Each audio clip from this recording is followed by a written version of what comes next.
One. And All right, everybody. Okay, this is episode three of the QR code.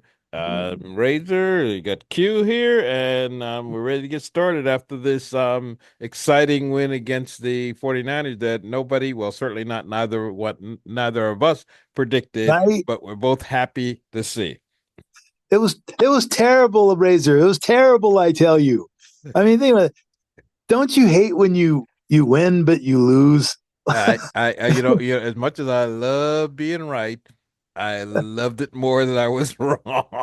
And then something then reality set in, and people started with this stat that yeah, the 49ers haven't beaten the Vikings in Minnesota since 1992. And I'm thinking, well, wow, because the Vikings we've had some good teams, and then we've had some not so good teams in that time frame. Mhm. It's just one of Can I those mean, can things. you imagine that? Yeah. It's just So it's one of those unexplainable things. Even Vegas was caught sleeping because we were a 6.5 point underdog, and Vegas got caught napping on that. They won't get caught napping next time, I guarantee you. mm, yeah, and that defense is for real. Oh, yeah, yeah. And they I get mean, they, 2 weeks in a row, man. It's they not. Yeah. Well, the crowd noise helped definitely. The home opener, where home openers are great for us. But having the Niners in that building, and granted they were down CJ McCaffrey, so being down a vital cog like that, but we weren't at full strength either for the whole game, and I'm not shedding any tears for them because we likely, if we're lucky enough, we'll see them again at some point down the road. That's right. I'm hip.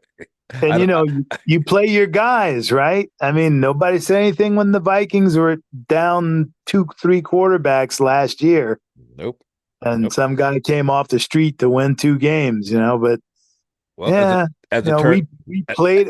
Who's next? That's as how it works, right? as it turns out, it just so happens that the 49ers have Brock Purdy because of the same thing. Who's next? Who's next? When they drafted Brock Purdy, they would never thought he'd see a snap, let alone be their starting quarterback. So it's like I said, it's a win. It's gravy, and I will take it because the way the seasons always shake out, you win games that you're not supposed to win, and then you end up losing games that you think, well, there's no way we're gonna lose this game. This Hmm. could this could be another roller coaster ride. We had season, 2022 season, where we squeaked out wins. We faced backup quarterbacks. Josh Allen fumbled a ball on the Yeah, goal yeah, line. yeah. Think with double doink overseas in Europe. It's like everything that could go right went right for us. The 33-point comeback, everything that could go right went right, and that didn't happen last year. Maybe this year, maybe it's an every other year thing where, maybe we'll sneak up and surprise somebody. or I'm still sticking to 8 and 9. I'm still sticking to 8 and 9. But or we'll just score some points and win. Or we'll score more points and win. yeah, well, I that mean, that excites me. I'm happy to see good games. Like I said, this year I'm happy to see good games. And the best part about this, in my opinion, is that somewhere sitting in a locker room, sitting on the sidelines, is JJ McCarthy watching his team, teaching him how to win games. He has not lost a game as a Minnesota Viking. He has not lost a game since he's been a Minnesota Viking. I believe we went undefeated in the preseason, correct? Right. Yep. Okay, and we're undefeated in the regular season. So JJ McCarthy doesn't know what it's like to lose as a Viking. So we'll see how long this lasts. Which brings us to this week's game. The Houston Texans are coming into Minnesota, and they're And bringing everybody. They're bringing Stephon Diggs. They're bringing Danielle Hunter. Who else are they bringing? That used to be on our roster. That's coming back for revenge. Well, I know we have at least one of their players. We have a pass rusher. What's his name? I can't uh, remember. Anyway, it escapes me right now. It's getting late. Greenall Yeah, or Grenard, right? Jonathan Grenard. Greenard. Jonathan Grenard. Yeah. So they've got at least three players that are coming in. I know who used to be Vikings. So we'll this should be an interesting matchup. We've got a hot CJ Stroud who took time out of his busy schedule. He's second year man. He's not a rookie, but he took time out of his busy schedule after that last game to go over to Caleb Williams to try to talk to him to say, look, dude, you don't have to run so much. The game, let the game come to you. And Caleb was walking away. He wasn't having any of it. Man was just trying to help him out. And now he's coming into our house. So what say you?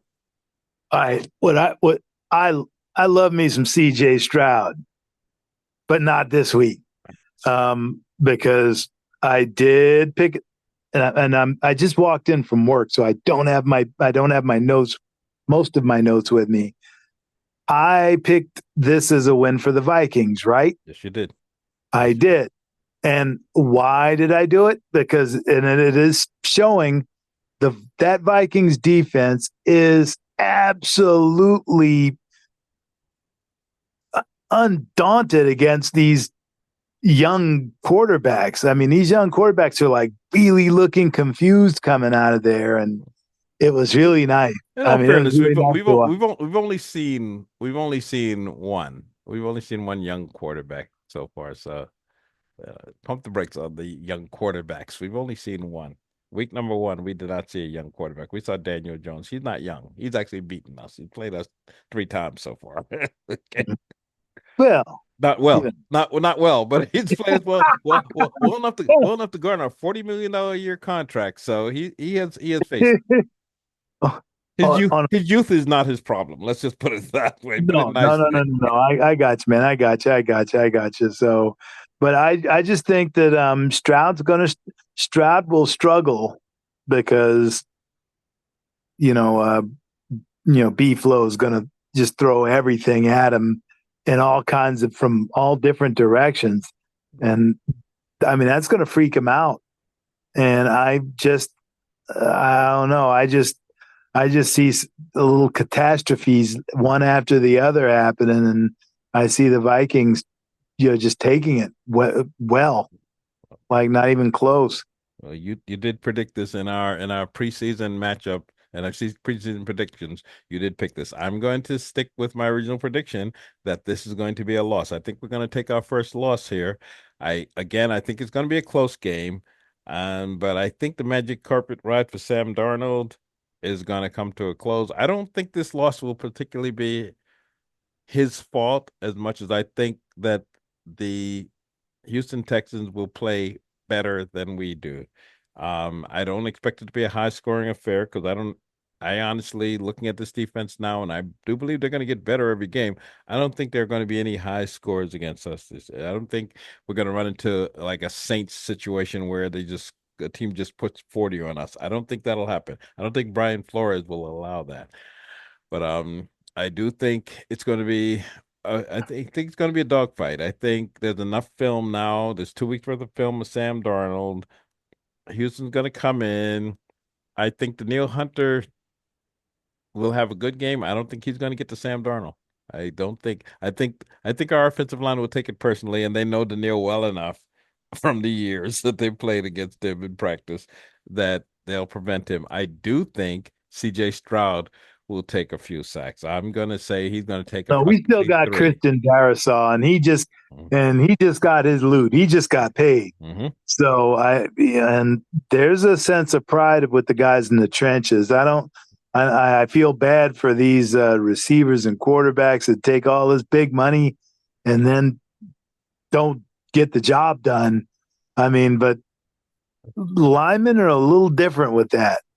And I mean, just watch how well Vikings have been able to run the ball as well as uh, protect Sam Darnold. I mean, that offensive line that, all of a sudden, we're a world beating offensive line because remember before, if we only had an offensive line, Kirk Cousins would dot, dot, dot.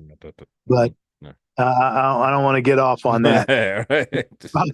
Hey, I just want to stay on. Hey, we got an awesome offensive line. So Our offensive line has done well to give Sam Darnold the time that he's needed, which is absolutely that's working out as expected, as planned Kevin O'Connell is doing a phenomenal job. I know he won't get any votes for coach. If we go 17-0, he won't get any votes for coach of the year because they'll say, well, it's smoke and mirrors. And if we go 8-9, they'll say, well, we expected this. There is no he's in a no-win situation this year. I mean, he has a journeyman quarterback that I think PFF and other sharps are saying is the 28th best quarterback in the league, and they've got people like Russell Wilson ahead of him. Russell Wilson hasn't taken a snap this year, as far as I know. So, you know, uh, it is what it is. Minnesota's never going to get the national love. That'll never happen. No, So, not even when we were hot, not even in '99. I no, mean, no, they're just no love. no. But that's all right. That's all right. That's fine. That's fine because you know what? Love and attention don't get you rings. We don't have a ring yet, but you know, we've been a lot closer than teams that the media loves, the Packers. We've been a lot closer. Well, the Packers have a ring, but more often than not, we've had a better record than the Packers. And every year, for some reason, they say, "Well, the pack is back." Nah, We speaking of which, we've got them coming up next week. So next week. we'll go heavy into that next week. Right. So, but we're not playing the Packers next week, so we are going to have your random game of the week, which you told me that you have a random game of the week. I do. But We're not, before we do but that, yeah, go ahead. I do have a hot take. Okay, let's hear And it. I want to go back to I want to go back Should I put to on my oven mitts? no, no, this one, I don't know if it's a mind blower or not, Okay, let's hear it. but I watched the reel over and over of Sam Darnold to Justin Jefferson for 97 yards. Hmm. And as he's four almost 5 yards deep in the end zone on third down and well, on second and 9 or whatever it was, that I asked myself, would Kirk Cousins make that throw? Would Kirk Cousins call that play, or would he check off from that play? I don't see Kirk Cousins making this throw. We And already know. We we my we brain exploded on we we already know because Kevin O'Connell, our illustrious head coach, was nice enough without naming names to specifically say in his press conference that when we played the 49ers last year, he called the same play, but there are two receivers open and one is running a shorter route, and the quarterback at that time chose to go with the shorter route, the safer route. It's the hmm, same play he called last year. He didn't name names. He didn't throw anybody under the bus, but he said that play has two receivers open. One's a shorter route. Last year we didn't go for the deep route. Just saying. Just saying. mm, Just saying. Just saying. mm. And somewhere in Atlanta, right up the back of a jersey, there are bus tracks from from where former head coach threw which again, not like the Callahan thing. He didn't throw a quarterback under the bus by asking him, "What the f are you doing, Will Levis?" Um, I'm not sure if you saw that, but Oh yeah, he said that the center puked on the ball or something. I no, Will just Levis. He asked him when he the underhand tossed a ball down. He was falling down. He underhand tosses the ball out, oh, and he said Brian Will Callahan, Levis. Will Levis, I yeah, thought you were talking about no, Malik Willis. not Willis, Yeah. no, Will Levis. And the coach Brian Callahan asked, "What the f are you doing on camera?" Then when he got up there, because it was on camera, after at his press conference, he had to answer the questions about, "Oh, what exactly happened there?" And he said, "You saw what happened." Yeah, we all saw it. We all saw what happened. We all saw what happened. Right. Too funny. Okay. So your game of the week, now that you've hot Oh, taked it. all right. So now you game of the week: Baltimore Ravens at the Dallas Cowboys. Hmm. Okay. I don't know what to make of this one because they're both teams are early on looking like hot messes. Or at best for Dallas, they're Jekyll Hyde Hmm. because they look so good in week one, but then give Dak 40 million a year or 45 million a year or whatever the heck they're paying him, and look at what he gave you. Hmm.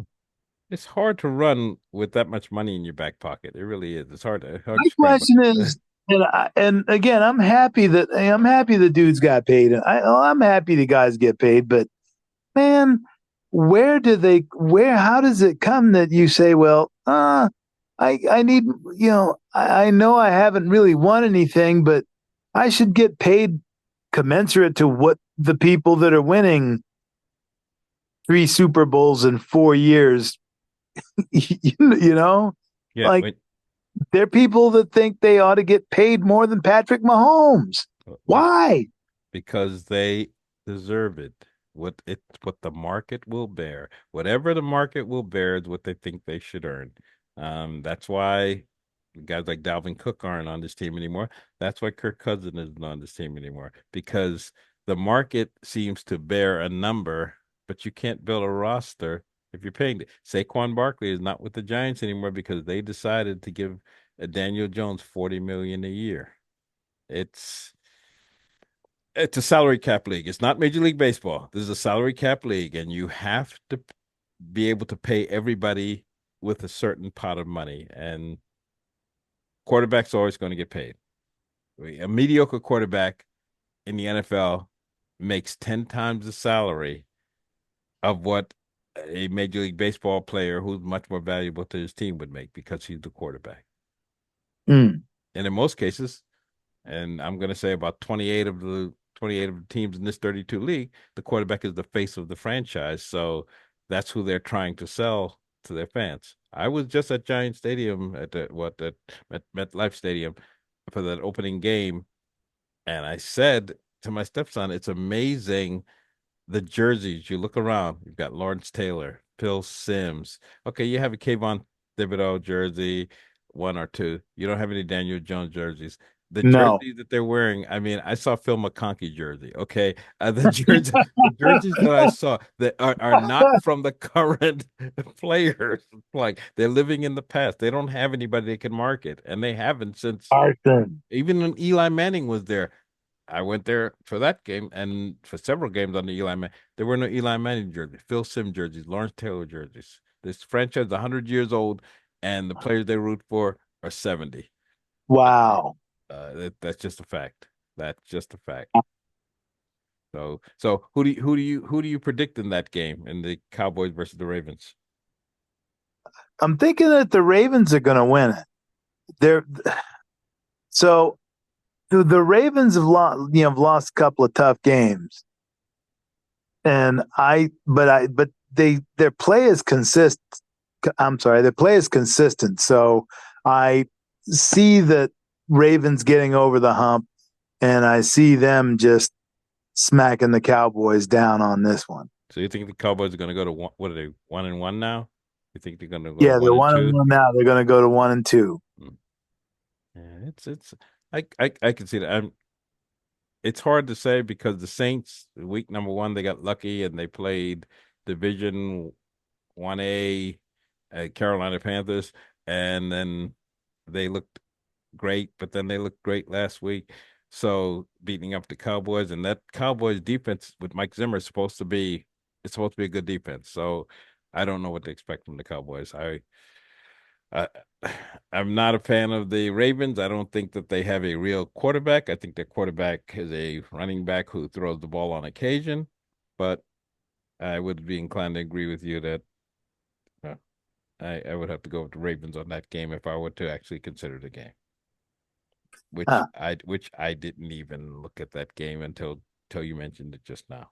Very few games this week even interested me, which is why rather than my picking a game this week, I decided to go off script and do a cap of the week, which is why I'm wearing this, which is No.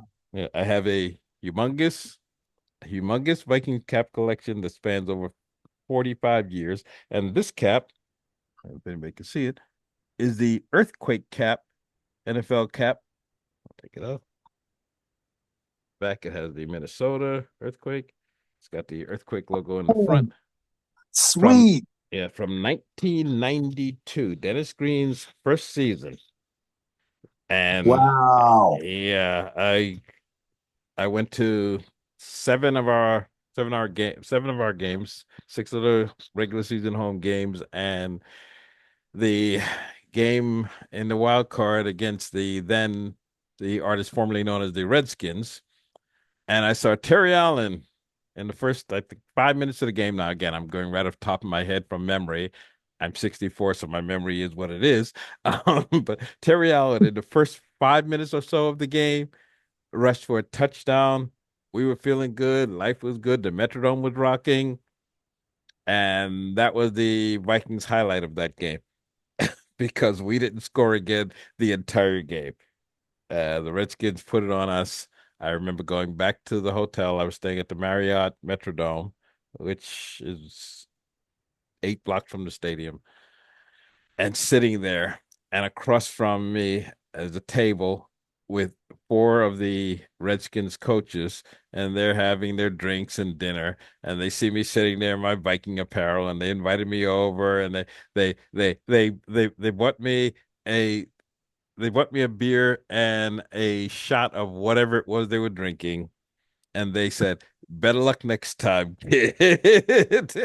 Now, granted, at this point, it's just 92, so I'm 32 years old. They were about my age, so I don't know who the kid was. So, but I didn't know that that was in Dennis Green's first year. I believe it was pretty sure it was Sean Sal. Yes, it was Sean Salzberg was our quarterback. And Denny Green would go on to have a great career with the Vikings. May he rest in peace. 10 years without a losing season and uh, eight different starting quarterbacks in those 8 consecutive years. Mhm. And he built the franchise. He brought along a fan base that we didn't have before, and he made Minnesota, the Vikings, a nationally known team. So I'm going to officially toast Denny Green, the late great. Great. Cheers. Skull. Skull. So Mm. yeah, 1992 season will always have a place in my heart. That was, like I said, it was Denny Green when he made the new sheriff in town, when he did the press conference, the new sheriff in town press conference, set Yeah. a tone for the Vikings that nobody else had done before. And back then, the Gang of Ten ownership, and then we had the Mike Lynn experience. We had the until the Wolves came, and the Wolves have owned this team for like 20 something years. We were an unstable franchise. So for him to make the Vikings what they were was something special. It was something special. Yeah. Sorry, Red McCombs tripped is a memory. awful. Hmm? Red McCombs McCombs, is just awful. God, he was just terrible. he was every bit the car Terrible. dealer. He was a used car dealer. He was a used car dealer, and he treated the team like a used car dealer would. And everybody was afraid he was going to move the team to San Antonio, as I recall.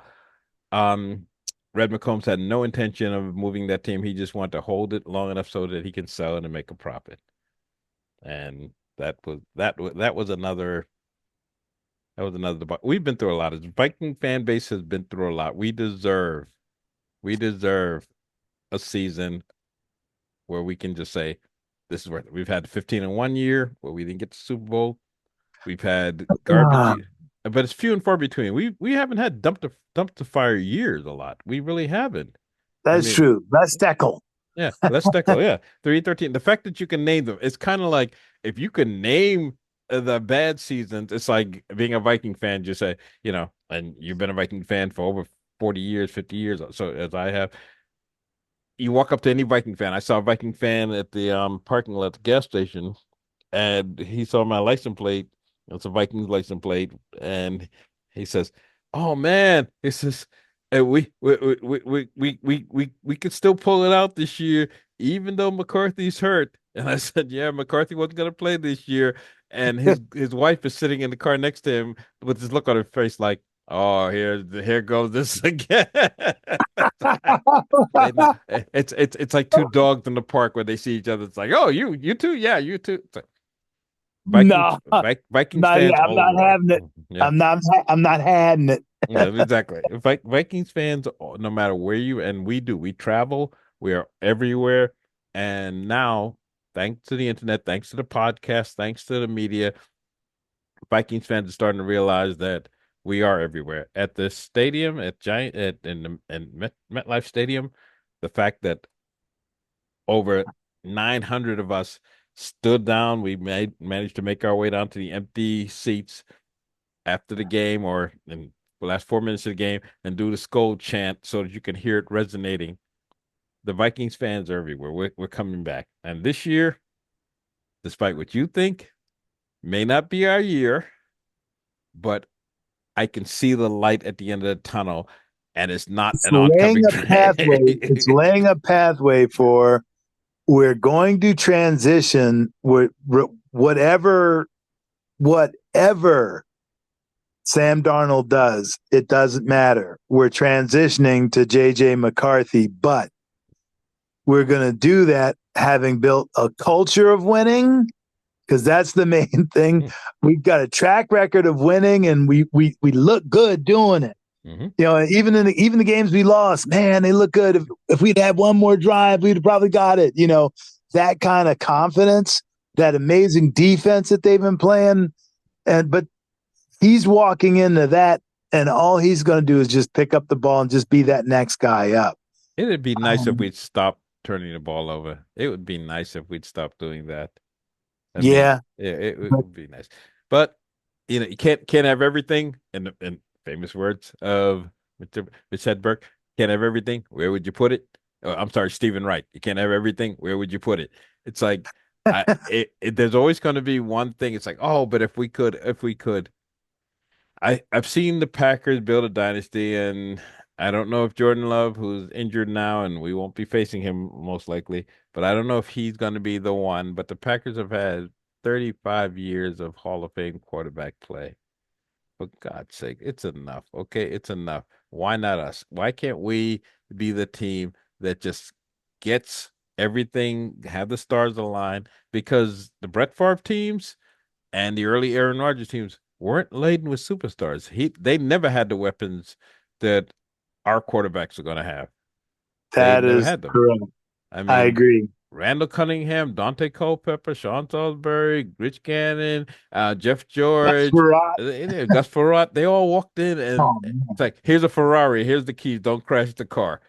So let's put a competent driver back there, a Danica Patrick, somebody who could actually handle the wheel and say, "Hey, take over this game manage," because there's no shame being a game manager if you got a ring.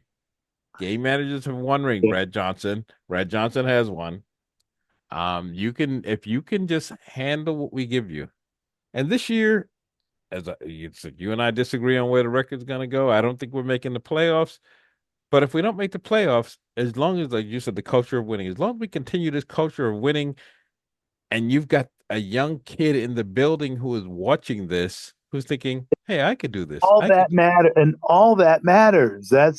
I mean, look at the Patriots. The reason they continued to be who they were for as long as they were. I mean, they built that culture and some of those guys are able to duplicate it in the locker room, although most of the coaches have not. Mhm. But No. but it's just amazing that when you build that culture, you build it, they'll come. You know, and so that's why I'm just so over the hill, over the moon excited over the Vikings because I think that just starting with the hires of Kwesi Adolfo-Mensah and Kevin O'Connell, I think starting with those hires, they said let's do it a little differently. And by the way, look out! Every year the Vikings are like the top franchise to play for. Like everybody says, "Oh, I love playing for Minnesota," or "I like Yeah, yeah. working for the Vikings." Hmm.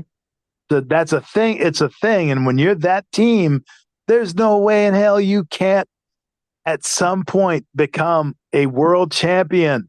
And that's so I'm looking forward to seeing one before I die. Yeah. Right? It's funny because not so long ago, in recent memory, 20 years ago or so, well, not so long ago for us, or maybe so long ago for other people who may be watching this or not watching this. Um, the Vikings were where big name free agents would come to talk to get an offer so they can go to other teams and say, "This is the offer I got from the Vikings." That used to annoy the heck out of me because it was like, "Oh, he's coming in. Oh, he's gone. Oh, he's coming in. Oh, he's gone." They would just come here so they can get a piece of paper saying, "This is what the Vikings do." Now players want to come in. They want to play for Flores. They want to play for O'Connell. They want to be in the facility. I can tell you from experience as a season ticket holder, as a longtime Viking fan, as somebody who's been in and out of there, Minneapolis, and in particular Minnesota, is not exactly where multimillionaire kids want to come and live for the winter. Okay, that's it's you've got teams in LA, you've got a team in Miami. It's like, oh, or do you want to go in Minneapolis? Where do you want to spend October, November, December? So, Oh, so the oh, so the oh, fact that yeah. we can attract this kind of talent up there says a lot for the culture. It says a lot for the organization. It says a lot for the ownership. And that's where we are now. We're attracting players. We're making guys think. I remember Reggie White, and this was a big thing because Reggie White decided to go play for Green Bay when African Americans were not to be found in Green Bay, Wisconsin. And he made that move, and a lot of other guys said, "Oh, Reggie went there. It must be cool." All you need is to have the culture. You need the, and we do have that. And I'm excited. Like I said, if we go 8-9, if we go 8-9, if we go 2-15, and our next 15 games are exciting, I'm okay with that because Sam Darnold is not our future. Sam Darnold is working to get a contract with his new team, and maybe he'll play great and get big money, and maybe he won't. But either way, he's moving on. He's moving on. Yeah. And we know where we're going. We're not the Giants, we're not the Panthers. We're not going to pick 1 and 2 in next year's draft. We know that for a fact. We know that. Yes, we do. Yeah, so Um, I'm excited for that. I'm very happy about that. And I'm rarely happy about the Vikings. Well, I'm generally happy about the Vikings, but I'm rarely this happy about them. Like even dating to the first draft, the one that we went to, the one that still on the won't go down Vegas. as Quincy's first. Yeah, Yeah, that won't go down as Quincy's best draft because it wasn't his stuff. That wasn't his. They that weren't wasn't as his draft. scouted people, That wasn't his but I draft. was still excited. But I was still excited about it nonetheless. Irregardless, I Irregardless, irregardless.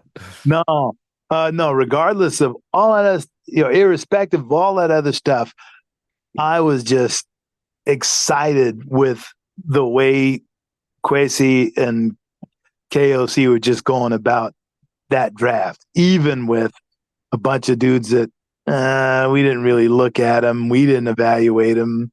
Do we really want to go? Or are we just going to go rogue and just do something different? No, they just followed that old script. But and then even then, having to continue with Kirk Cousins. Oh, his contract's up. Let's get it. Let's get a veteran and try to get a quarterback in a draft. No, let's go with Cousins again. Yeah. Uh, and you know, the fact that we've jumped out the way we did the first 2 games of the season, and like I said, time's going to tell how good they are.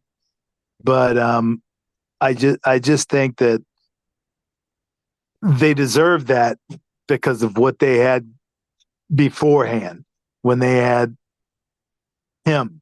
I'm not even going to call his name anymore. But Well, when they yeah, had him, and so if they jump out and if they get out to 8-0 start or 9 or 10-0 start, I'm not saying it's going to happen. I'm not predicting it, so don't write this down. But too late. I already did. I'm no, I'm but I'm gonna clip that and I'm gonna post it all over the place. wouldn't it be Hey, no, start. We're getting over. absolutely exciting though? And that's what I wouldn't be mad if it happened. I'm expecting different. Like I wouldn't be surprised or hurt if they went 8-9 like you predicted, but I got some healthy optimism that they're going to win 10, 11, 12 games. And I banked 12.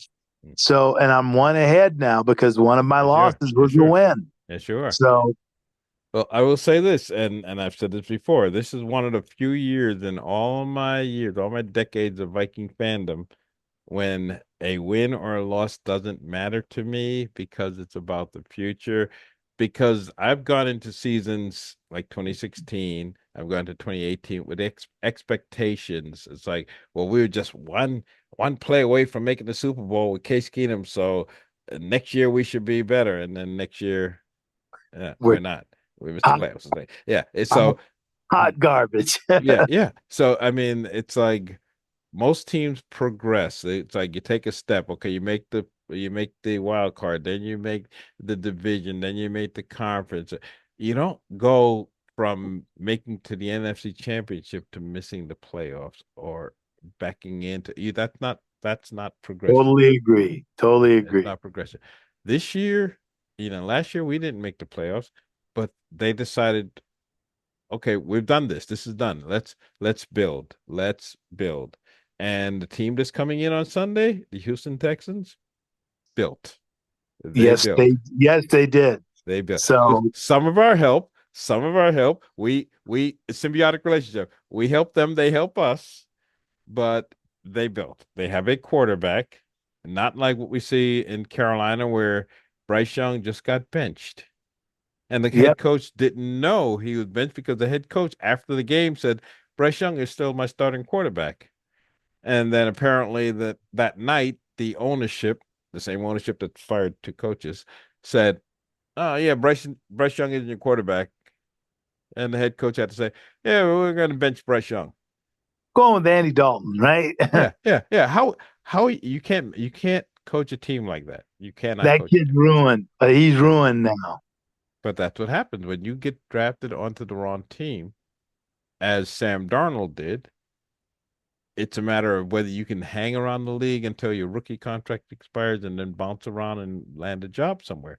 And Sam Darnold will not be the first reclamation project that Kevin O'Connell has taken on because he took on Kirk Cousins. And I know a lot of people, anybody who listens to this is going to be angry. Well, half the people, Cousins Crusaders, will be angry. But Kirk Cousins was a 500 quarterback, and 500 in any work of life is mediocre. That's the definition of mediocre. So he's a mediocre quarterback, and Kevin O'Connell got him 13 wins, and he hasn't had 13 wins since. So I'm just saying, sometimes you have to give credit where credit is due. He was able to unlock something in him. Sam Darnold, I believe, has more arm talent than Kirk Cousins, and he's got less of an ego, and he's Oh my playing for a goodness. job.